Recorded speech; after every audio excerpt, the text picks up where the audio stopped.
Songbook, turn to number 116. 116. This is going to be the basis of our lesson this evening, and you'll have to juggle both books because we'll be using the Bible also. Maybe we won't drop anything up here, and I hope you don't out there either. I want to read through the lyrics first. Work for the night is coming, work through the morning hours, work while the dew is sparkling, work mid springing flowers, work when the day grows brighter, work in the glowing sun, work for the night is coming when man's work is done. Work for the night is coming, work through the sunny noon, fill brightest hours with labor, rest comes sure and soon. Give every flying minute something to keep in store. Work for the night is coming when man works no more.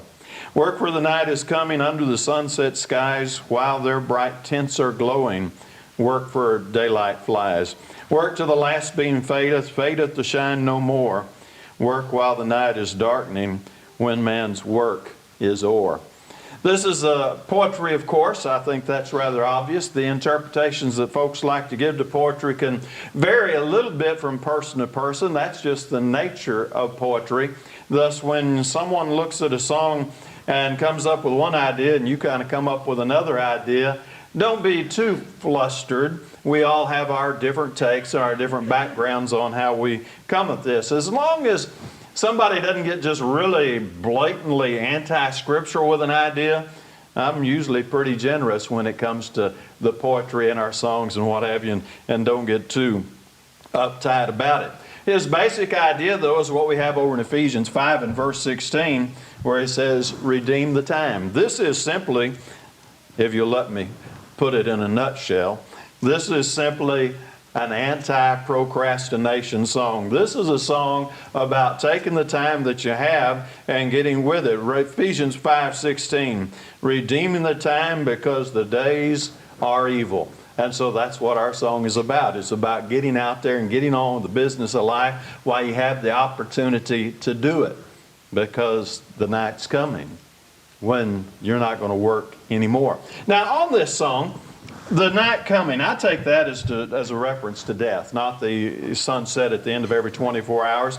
And you'll notice verse 1, 2, and 3 all start with the exact same lyrics. Work for the night is coming, work for the night is coming, work for the night is coming, which is telling us that, hey, it is coming. If you look all the way over back at Ecclesiastes chapter 9 and verse 10, I think this is the night that he has in mind, is that there comes a time where all your opportunities are gone. There's going to come a time where they close the book on your life and it's all over. It's all done. The last word will be written, whether the book is cut short or whether it's a long, lengthy novel, whatever it is, there comes that time where it's all over. Ecclesiastes 9:10 says, whatever your hand finds to do, do it with your might. For there is no work or device or knowledge or wisdom in the grave where you are going. He says, get out there and get it done. You get this one time. You get this one shot. And when you get through with this life, you don't get to come back and try it again. There are no do-overs. In golf, we call that a mulligan. And you know, there are times if you golf, you're going to make some bad shots. And the one thing you really want is you want a do-over. You want a mulligan. And you want to try it all over again. Now, we can do that on the golf course. We can do that when we're playing Monopoly. We can do that when we're playing various games. But the fact of the matter is, this is life. And the clock is ticking.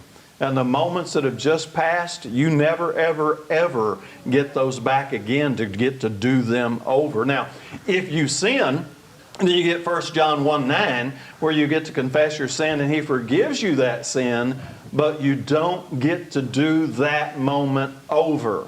Not even God Himself will roll back the hands of time and let you do over a mistake you made. Once you have made that mistake, it is part of the history of your life. Now, it can be a forgiven mistake, and that's what the blood of Christ is all about, but you don't get to do it over. Thus, we must live for the time that we have and do what we can, because eventually, as I quote all the time, 2 Corinthians 5:10, we're heading toward the judgment seat of Christ. And there we'll give an account of the deeds done in the body, whether good or bad, and we will have our eternity set based upon the things we did while we had the days, the moments, the years, whatever we had in our particular life. That's the way it works. And so the song tells us, get with it. Look at what you're doing. Be careful. Now, the song breaks life down into three parts, and that's real obvious here as you still look at just the first top. Work through the morning hours. That's obviously the early part of life, right? Work through the sunny noon. That's obviously getting somewhere in that mid-span of life. And since it's poetry, I'll let you draw those lines wherever you think they ought to be drawn. And then under the sunset sky. Obviously, again, talking here about the latter part of life. And so this particular song gives you three basic chunks of life. Now, where you make your particular lines, that's your business, but that's basically what this song does. And so we're going to take those three stages of life and make some comments about the morning hours, the sunny noon, and the sunset skies, and then we'll bring our lesson to a close. Now, he talks about he talks about the morning hours while the dew is sparkling. He says to work through those springing flowers. This is the time of foundation in it. This is the time of beginning. Now, I don't know what you thought of, but I thought more of youth and the beginning of life and the time to really start learning things. In Ephesians 6:4, he tells fathers to raise their children in the nurture and admonition of the Lord. And what a blessing it is if you have known Bible truths since before you can remember. I think that is just fantastic. Now, if you didn't have that opportunity, and the majority of people don't, then you learn those Bible truths later on. But if you can get them, as Ephesians 6:4 says, raise your children in the nurture and admonition of the Lord, that puts a foundation under kids so that as they are in this, I'm going to call it the preparatory stage of life. Now, I'm a little cautious there because it's really life. You know, a 6-year-old may just be 6 years old, but that's real life that 6-year-old's living. And he is starting there, setting the foundation for his future that is to come. So, you know, sometimes we look at that and we look at a kid and we go, well, someday they'll have real problems, you know. They don't even know what life is about yet. Well, they don't. But this is what all that preparation time is about, is setting that foundation. Thus, we can look at a lot of verses. Proverbs 22:6, to raise a child in the way he should go, and when he's old, he will not depart from it. And there's an excellent verse to encourage you in your parenting. And I got to do the aside on that because we always debate about how literal to take that proverb. If you debate it, I just want you to go to Proverbs 1:1. And I want you to take every proverb from 1:1 all the way through the end as literal as some people want to take 22:1. And tell me how far you get before you run into a problem. That's all I'm going to say about that for right now. Then we can go back all the way to Deuteronomy chapter 6 and verse 7, talking about laying that foundation and setting things up the way they ought to go. And this is something, again, that needs to be interwoven into a child's life before they even know it, ideally. Now, again, I understand not everybody gets the ideal situation, but on down in Deuteronomy chapter 6, verse 7, he says, you shall teach them diligently, that's the commandments, to your children. You shall talk of them when you sit in your house, when you walk by the way, when you lie down, when you rise up. The teaching of these foundational truths ought to be a part of a child's life all the way through the developmental years. Now, again, you decide where the developmental years stop and where young adulthood starts. I'm not going to try to set a line on that right now. But all of that preparatory, developmental, foundational stuff, it needs to be set, as we would read over Matthew 7:24, about digging deep and building that foundation on the rock, because these kids are going to live life. And without a good, solid foundation, they're going to have some trouble. Because those storms are going to come, those rains are going to beat on the house of their life, and if they don't have that solid foundation under them, many of them are going to fall and become victim to Satan. Now, it's going to be tough enough as it is, but you want them to have that foundation. And so we start working on things when it seems almost unimportant in a way. I had a preacher once say, if you don't start on day one with the kids, you're dead in the water already. I say amen to that. That's when you've got to start with your kids. Day one. so that they know the truth from as early on as humanly possible. Now, this preparatory time, this beginning time, this work in the morning sun, work while the dew is sparkling, think of the potential. That is one of the things when I look at young people, and in this particular statement, I'm talking college age on down. When I look at young people in college and all the way down, and I look at the potential in life and what they have possible before them, it just makes me feel good in a way. Now, I don't know if they'll utilize it. I kind of like the song, it was years and years and years ago, talked about my future's so bright I've got to wear shades. Kids have that. Young people today have so many options and potential and so much depth of life out there if they have the right foundation. There is so much that they can do. And this, of course, for us from a religious point of view, is the time to start getting planted in them the things that they will carry over to the next generation after we're long gone and dead. But they'll still be carrying that torch on because they have been part of the race from since before they can remember.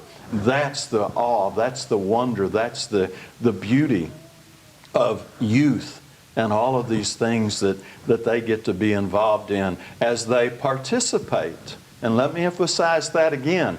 They are participating in life. A 6th grader is not waiting someday to live. A 10th grader is not waiting someday to live. Somebody in first year college is not waiting someday to live. They are living. They are making real decisions and real choices. They may be on the level of a 4th grader, but they're real nonetheless. And if you don't understand how real some of these decisions a 4th grader can make nowadays, get one of our public school teachers to take you aside and tell you what 1st graders know, what kindergartners know. And they will make us, our generation, blush with what these children already know and some of the choices they make in their, I'm going to call it youthful ignorance, but they're still making real choices that just, and I'm getting off track. I'll leave that one alone for right now. That is real life, and thus they're preparing for it. And we need to take that serious, especially once we see them getting around that age of accountability and beyond, because they are accountable. I know we don't have a precise age on the age of accountability, but the fact is somewhere they cross that line, they do become accountable. As a practice, I leave that up to parents to make that decision, and I don't try to enter in on setting an age. But there is an age where they become accountable, and should tragedy befall, and they leave this life extremely early, they too will stand before the judgment seat of Christ in their youthful accountability. But once we reach that age of accountability, that's what we are. And thus it is very important that we don't say, oh, they're just kids. Oh, don't burden them down with that. Don't give them, there's plenty of life to come. One of these days they can take care of that. To the parent that would do that with a child's spirituality, I say do it with them taking a bath, cleaning the room, brushing their teeth, doing their homework. Just put everything off to some big elusive tomorrow and let them take care of it when they get grown. And if you're not willing to put everything off to that elusive tomorrow, then get with it on a spiritual basis too.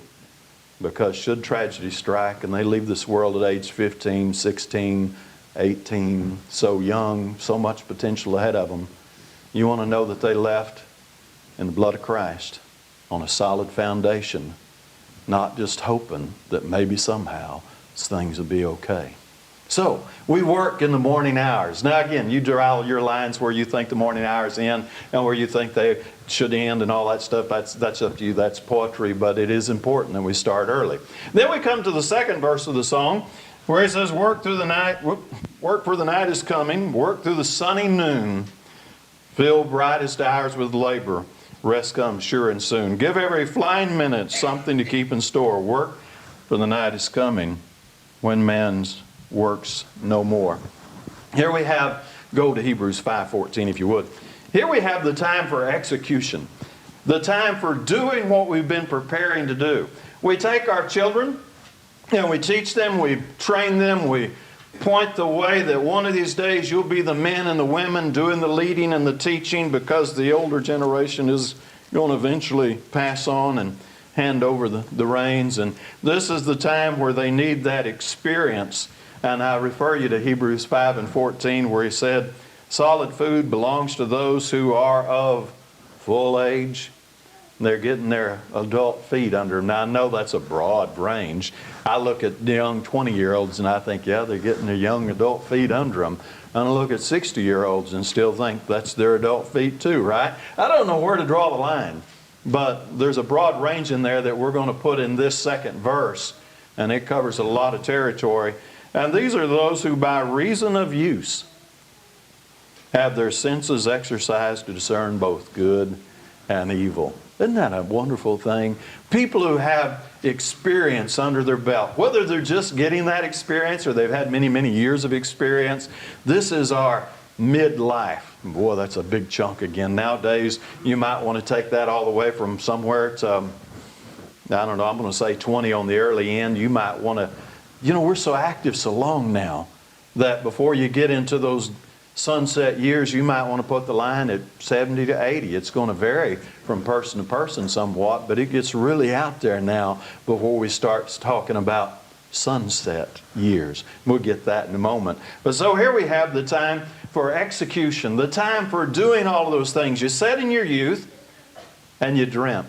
In your youth, you planned ahead. In your youth, you thought, one of these days I'm growing up. One of these days when I'm grown up. And there's nothing wrong with a 10-year-old, a 12-year-old, a 16-year-old saying, one of these days when I've grown up, I'm going to, because that's what youth does. Youth prepares and plans for the future. Now, I got a problem for somebody who's already entered adulthood, keep putting things off till tomorrow, but youth plans ahead. Youth says, I'm going to do this and I'm going to do that, and it's going to be career things and family things and maybe some social things and hopefully some spiritual things, and they plan ahead. And then they get into adulthood, they start the execution of those things. Now, life's going to unfold in a different way than they expected.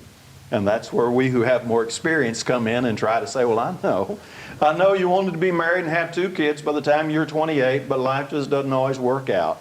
We know that you want to retire when you're 41 and be a millionaire, but I'm sorry, life just doesn't always work out that way, so on and so forth. That's the way life goes. But you plan. And then in adulthood, you execute. And you make progress.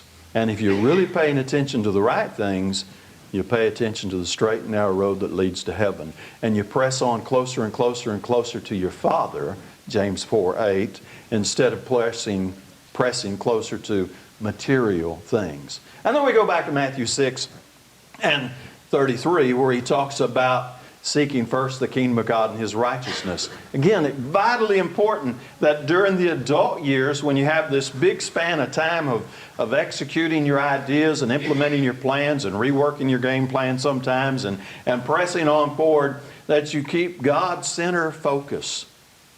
Because, again, no do-overs. There's no do-overs anywhere in life. If you get through the adulthood years and didn't do it right, God doesn't say, well, I feel sorry for you. I'll tell you what, I'm going to take you out of 2010 and I'm going to set you all the way back to 1975 and let you start over again. Doesn't work that way. If you blow the adult years, spiritually or any other way, they're gone. They're gone forever. And you never get a second chance. That's the way life works. Each second that ticks off the clock is a real second. The game is on all the time. And it's flying by. The song said, give every flying minute something to keep in store. Whew. Isn't that the truth? No, the young people, think back, because the young people will get this, but you and I are going to have to think back. Remember when you couldn't wait to be a teenager? Boy, when I'm 13. And you got to be 13 and you went, woof, well, that wasn't anything. And so it's when I'm 15, I'm getting my driver's permit, you know. And you got your driver's permit, and Mom was always in the car with you, so that wasn't as exciting as you thought it'd be. So then you got like 16, you know, now I can drive. And then Dad said, yeah, but you got to get a job and pay your insurance. And, well, that wasn't a lot of fun. And then it was something about 21 was the magic age. And then, well, that wasn't all that much fun. And then you get 25, that's your last insurance break. And you go, oh. But, you know, for that time frame, didn't time seem to stand still? But it didn't. It kept going, and the birthdays kept coming. Not as quick as you kind of wanted, but they did. And then all of a sudden, it's I do, and you're getting married, and then you got a little one, and the little one's no time at all saying, give me the car keys. Oh, by the way, we're bringing the grandbaby by at 6, and the grandbaby's running around your feet up, running around, talking about when he or she is going off to school. And then you're just standing there waving by out the door, wondering where did all the time going, boy, my hip's hurting right now, and my knee, if I could just get me some ibuprofen, you know. And you wonder, what happened? That's the way life works. And as you get past the 40 mark, we get the midlife crisis because a lot of people didn't understand what I'm telling you. And they pilfered their life away. And somewhere around 40 to 45, maybe it's getting closer to 50 now. Let's say 50 is the new 40, 40 is the new 30. I think 28 is the new 18, but we're not going to go there right now. They say 50 is the new 40, but somewhere in there you get the, oh no, the game's half over. My life is more than half done. And I haven't accomplished. And you start running through those dreams you had when you were 16. You know, when I grow up, I'm gonna, and I'm gonna, and I'm gonna. And here you are over halfway. And look, for most of us, 40 and 50 is way over halfway. You're over halfway, and you're thinking, oh, no. And then you hit your midlife crisis, you get a convertible and blonde and a divorce, which is not a really good way to do that either, incidentally. We got to get our focus, we've got to keep our focus, and you got to do it on that book, chapter, and verse foundation, absolutely. That way when you get to 40 and 50 and 60 and 70, sure, you're going to look back and go, man, I wish I hadn't have done that particular event. But overall, you're going to look back and go, you know, been a pretty good run so far. I'm looking forward to the next 20, 30 years that the Lord gives them to me. That's where you want to be. But if you don't keep your focus, like our song is saying, then you're going to get there in a sense of desperation and emptiness, and I've pilfered it all away. And that's the last place you want to be. Then we come to the third verse, which talks about the sunset sky. This, of course, is getting toward the end of life, and nobody wants to admit when the end of life is. You know, the joke is 10 years older than me. But, you know, at some point, there's not too many people left 10 years older than me anymore. Now, right now at 53, I'm doing pretty good. Lord lets me live to be a 90. Uh-oh, it's going to be kind of tight, isn't it? So, I don't know where old is, and you decide when your sun sets. Some people hit sunset in their 60s. Some people roar into their 80s and hadn't hit sunset yet. So that's going to be your call. But the time's coming. The time's coming where this body, as Ecclesiastes chapter 12 would talk about, is going to get weak, it's going to get feeble, and we're just not going to have the vitality we used to have. And things are going to change. And they are going to change. And then we're going to have to kind of change our pattern on how we do things, because it's not time to retire. He said in the song, work till the last beam fadeth. Well, let me tell you, every one of you in here, I don't care how old you are, your last beam hadn't faded yet, or else you'd be at the funeral home. Let me take you to Revelation 14:13, remind you about the Christian retirement plan. There is an idea in our society, you know, I want to retire when I'm 41, I want to retire when I'm 60 or whatever, and we have this idea of quitting. Quitting secular work, I'm behind you all the way. Quitting spiritual work, I'm challenging you all the way. You quit secular, wonderful. It's a good thing to retire. We don't quit the work of the kingdom till we reach God's retirement plan, which is Revelation chapter 14 and verse 13. I heard a voice from heaven saying to me, blessed are the dead who die in the Lord from now on, yes, says the Spirit, that they may rest from their labors, and their works follow them. As Christians, we rest when we're dead, not before. Now, if you want to get medical technical on me, okay, if you lose your brain and you go senile, we won't argue with you there. But as long as you have ability, as long as you can communicate God's Word at some level, go to Titus chapter 2.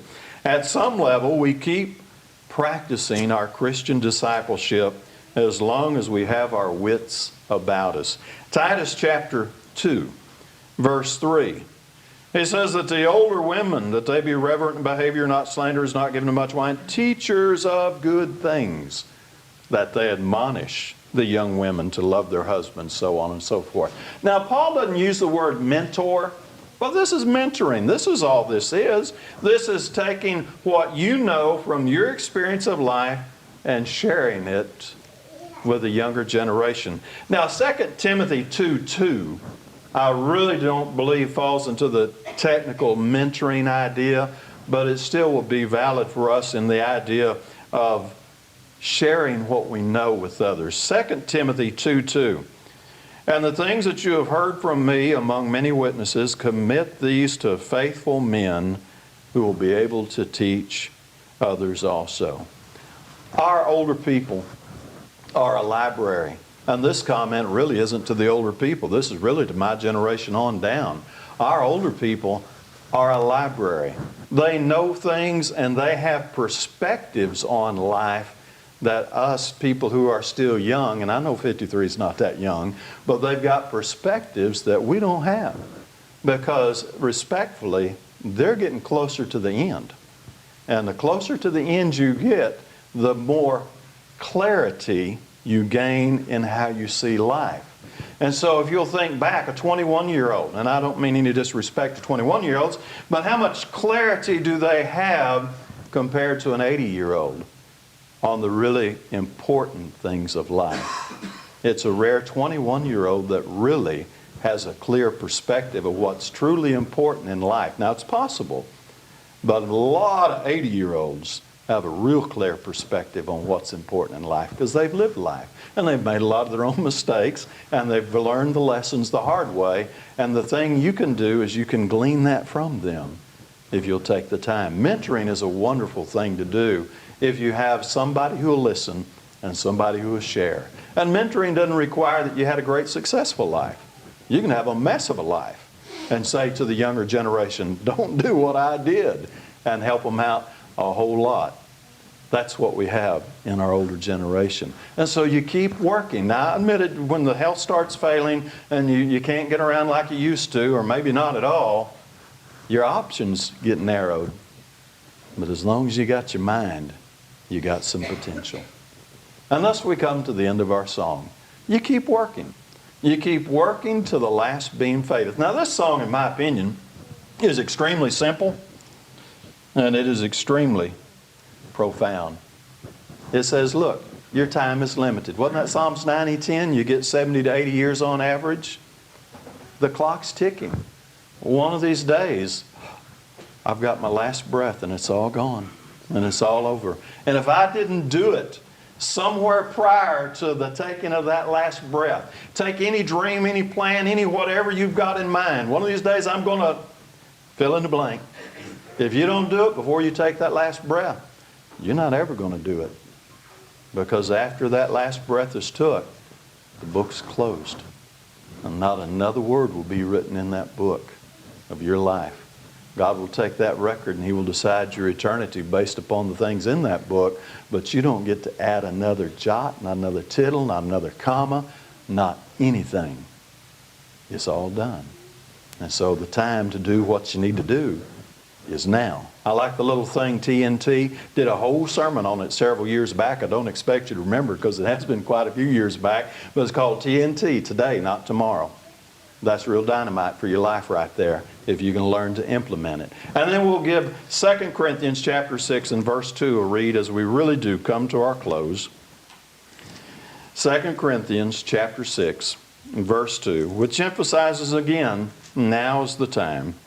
For he says, an acceptable time I've heard you, in the day of salvation I have helped you. Behold, now is the acceptable time. Behold, now is the day of salvation. If you're going to do something with life, and I'm talking spiritually, of course, if you're going to do something, this is the time. What are you doing with your life? Are you leading it in a direction that's going to culminate in heaven? Or are you just kind of pilfering it away? Are you subject to our public invitation? Have you been baptized into the body of Christ so that His blood can wash away your sins? We can help you. That's what we're here for.